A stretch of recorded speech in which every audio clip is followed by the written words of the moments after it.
The 12th of August 2025 from rural Ireland. Today is the day of the annual Fair of Muff near Kingscourt. Very good event. It's a very old horse fair. Anyway, this is a different subject. The paper here, there was an attack on the pub of Conor McGregor. Now, the situation is that Conor McGregor is mixed martial arts champion and a multi-millionaire. And he's a tough guy from Dublin and done well. And he has conservative views like me. No rational, sensible person can have anything other than conservative views. Now, he's conservative. Now, just to explain, I'm far right. When you refer to me, you call me far right, and I'm getting business cards done, a far right activist. I'm very unhappy about being called a normal person. I'm a far right activist. That's what I am. Now, if you look at a tube of toothpaste, the political spectrum is not a bar, it's a circle. It's like this, really. That's the reality. You can make what you like out of that. Now, anyway, this is in the paper. Gardaí are probing an Islamic, ISLAMIC attack. Terrorist, Islamic terrorist. We used to have Fianna Fáil and Fine Gael condemning Sinn Féin and the Provisional IRA. Oh, terrorists. And here we have the newspaper naming one of these terrorists, and there's no remarks passed. They're trying to bring in more of them. Linked to the attempted arson on a pub owned by Conor McGregor. So the Garda Síochána are no longer fit to police this stuff. So we need a special force. The Irish Sunday Mirror has confirmed that the Garda's anti-terror unit is questioning a suspect jihadi, over the attack on the Black Forge Inn in South Dublin at the end of the month. The investigation into the 25th of July incident in Walkinstown was being led by Gardaí from Crumlin Station, and sources have confirmed that the Special Detective Unit, SDU, are now involved. And how do you get into the SDU? You have to know a chief superintendent, or be a member of the Westminster Golf Club, or lick the arses off the big fellas, who are all appointed to where they are in most cases because they were desk pushers, pen pushers. There's an odd lad that isn't. You can't generalise entirely. This police force, I was in it, and we were competent, but they couldn't get the Kerry babies right. They didn't know the difference between infanticide and murder. Most of them boys are dead now. Big whillabaloo. They couldn't investigate the Duplantier murder. The Minister for Justice refused to give Dr. Harbison an assistant, with the result that the Duplantier body did not have a temperature taken when it would establish the time of death. This is the criminal government of Fianna Fáil, Fine Gael. That's what they did. They refused to do it. So now they're talking about investigating the pub. This is not the blame of the detectives involved. They're probably doing their best. But are they well led? What is the ultimate power source? It's communism.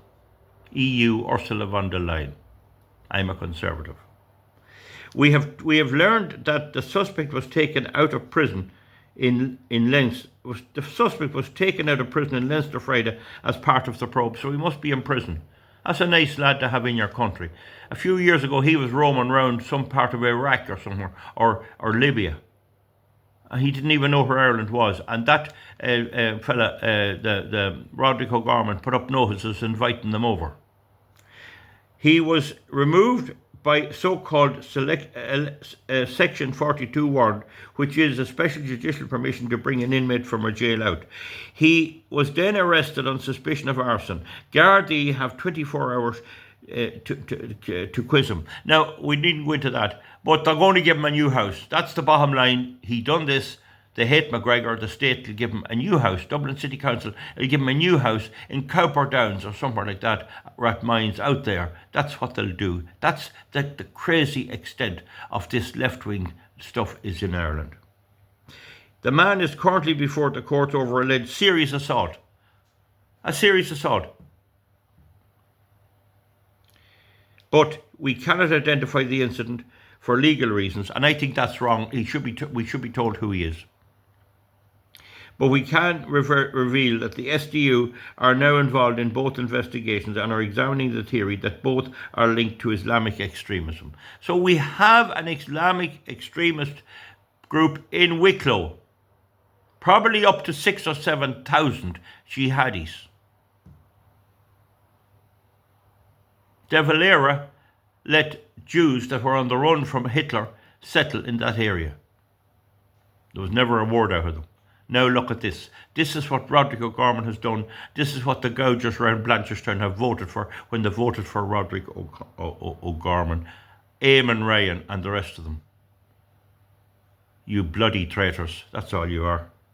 The SDU is the Garda's main anti-terrorist unit and is the squad tasked with facing down Islamic extremism. Why are we facing them down? Why did we let them in? Suspects here, as well as tackling dissident Republicans. So now we have dissident Republicans and we have Islamic extremists. The dissident Republicans were born and bred in Ireland. These guys were born and bred in Timbuktu. Gardaí confirmed the SDU arrested a man over the arson attack in a statement yesterday. He said Gardaí attached to an Garda Síochána Special Detective Unit have arrested a male in connection with the investigation into criminal damage at the licensed premises in South Dublin. The male, aged in his 20s, was arrested yesterday, August the 8th, and remains detained in the Garda station. Now, that's all right. So, that's Conor McGregor there. There's a direct attack with the full backing of Antifa, with the full backing of the Socialists, with the full backing of the Green Party, with connivance by Fianna Fáil, with connivance by Fine Gael, and Mary Lou McDonald can't go out without a hijab on her, a woman's Muslim garb that signifies the woman's inferiority to males and the right of males to dictate what happens. Women to have 4 wives if they want, and to never let the woman have a say in anything. And Mary Lou McDonald is pushing that big time.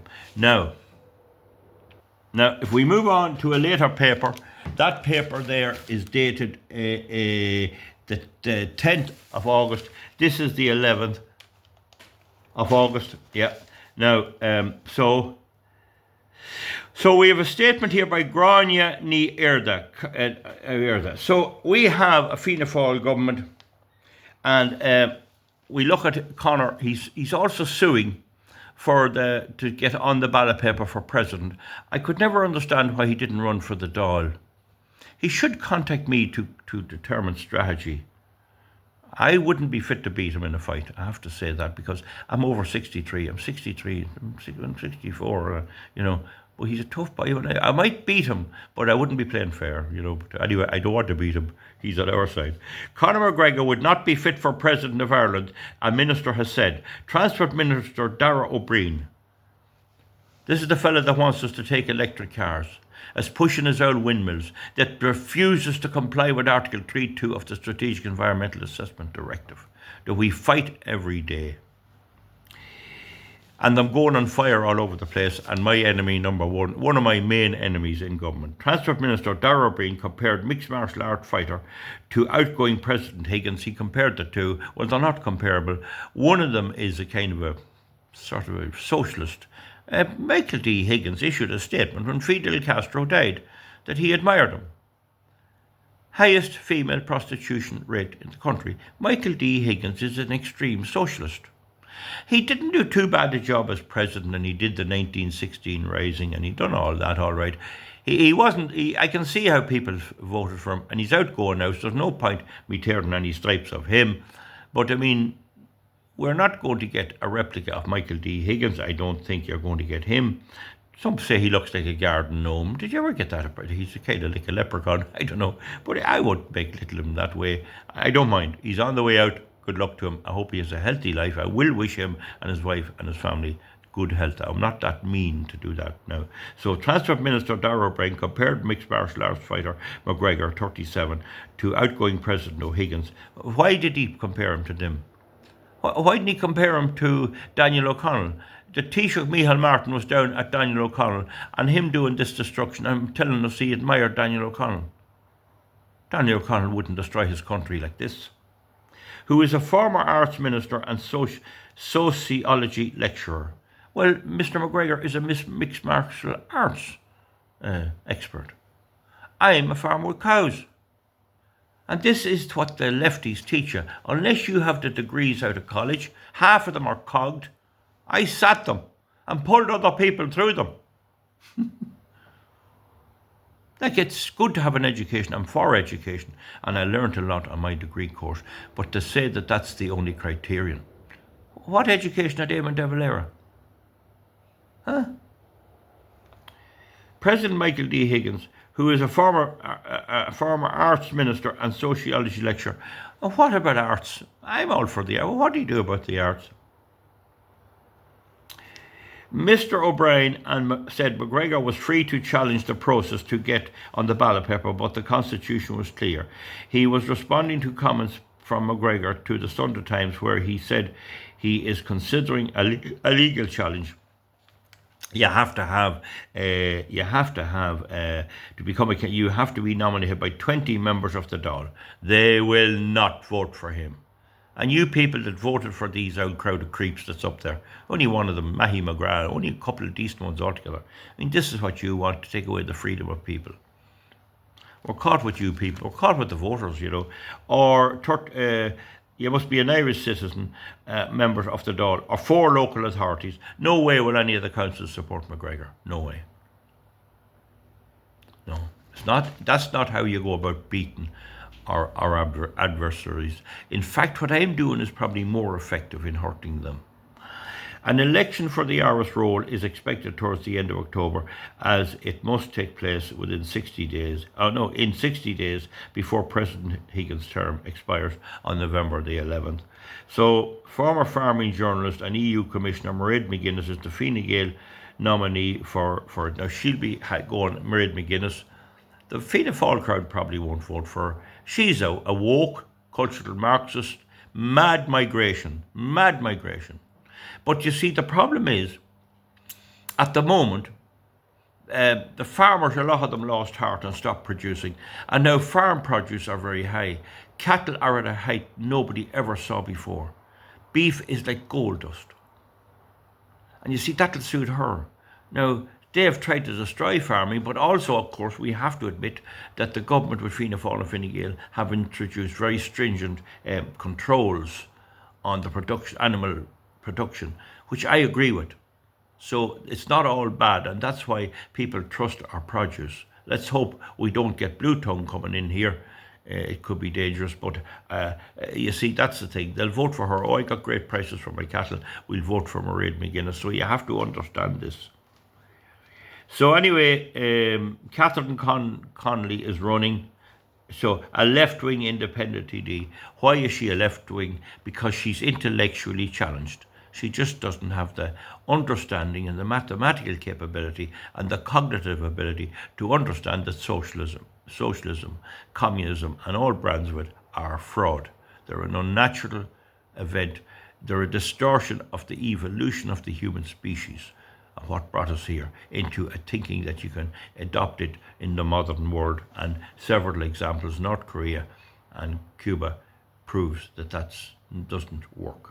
So that's it anyway, and there's several others running there. So to go back to it now, we have the situation where this is Michael Flatley. He's running as well. I think he's slightly on our side, but we'll have to try and make the presidential election a direct battle between the right and wrong, between controlling mass migration, between ending communism, going back to our Christian conservative roots. That's what we have to try and make it, and that's what I'll be working. I wish McGregor well. McGregor should get in contact with me for an old chinwag. He'd be better off getting involved in the elections. And now that he has that case, a civil case for alleged rape or something behind him, maybe he could do that. I just make the point that when I was a detective sergeant in the Garda Síochána, I investigated rapes and sexual assault meticulously, down to the very nitty-gritty. And I went up to a conference of criminal investigators in Dublin, in the Phoenix Park, and a woman came in to tell us how we should investigate rapes, you must take the woman's side. You must believe the woman. You must not disregard the woman. You're men. You're not really suitable to investigate rapes. And I said to her, you're talking through your hat. You're not going to tell me how to investigate. There's a way of investigating every crime. And that's the right way. And there's a book there, the Manual of Criminal Investigations Techniques. What would you do if you're pulled up an archway by 4 men and raped? What would you do, Val Martin? I said, what has that to do with it? I'd expect the guards to investigate it and not have you investigating it. There was war above in the Phoenix Park. She didn't like it. She was a female sergeant. You investigate sexual crime the same as you investigate all other crimes. If you don't, you leave the whole thing a mess for the courts. You leave the jury deciding whether to believe the woman or the man, and no evidence acquired by the Gardaí because they're not properly constituted, and because, in fairness to them, and a lot of them do the best they can, the ones that know how to do it are not allowed promotion. Okay, now, the relevance of this for Conor McGregor is we don't know what happened. We'll never know. We'll never know. If you don't investigate all those things right, you don't know. Did she report us straight away? If she didn't, why? In Old English law, that was a big thing in a rape case. But remember, Conor McGregor's file went to the Director of Public Prosecutions in Dublin and it was thrown out. There was no evidence. They couldn't go ahead with a prosecution. This was a civil suing. This is like if you owed a debt. If I didn't pay for a ton of fertilizer, the shop would come after me and try and make me pay it. That's all that is. That's all it is. It's a civil case. And juries are left in the situation. Do we believe the man and then the woman's crying? Do we believe the woman and then the man is out money and he has loads of money? And that's the way I would look at it in that case. But good police work would fix that. And also, if it wasn't reported fairly soon, then the question again comes up as to why. But in civil cases, the balance of proof is very light. You don't have to prove a whole lot. All you have to prove is that they're basically more than likely one side is right and the other. It doesn't matter now, it's behind him. I still think Conor McGregor, if somebody's looking at him, he should contact me, not on the phone, maybe at travel, and explain to him what's in my owl head. He has the money and he's on our side, and that's a big thing, a big thing. So anyway, I think at that stage, the paper's told lies, falsely said he was convicted of rape. He was not convicted of rape. And there's all this horror about sexual assault on Irish women and sexual assault by Irish men. And yet a Muslim can rape all he likes. I think it was 1,400 women were raped, young girls in Rotherham, in England. And it was quite all right, all covered up by Muslims. And they were from Pakistan. And the same here. Where is the law here for Muslims, rape among Muslims? Can a Muslim man rape a woman? The law here is he can't. But what's his religion? And this is the hypocrisy of the media. They never broach these things. And you have Joe Finnegan raving on Shannonside, Northern Sound, blaming the media. Why doesn't he bring up the question of the sexual abuse of children and women in the Islamic community, and indeed possibly in other communities as well, but particularly among Muslims? What's the story there? Does the law apply? Why doesn't he mention it? Right, folks, we'll see you back. That's the story anyway. You all probably know it by this stage. We just keep them back. Keep up the good work. I'm doing my wee bit. You do your wee bit. And we'll see you back. Enjoy the good weather. Thank you.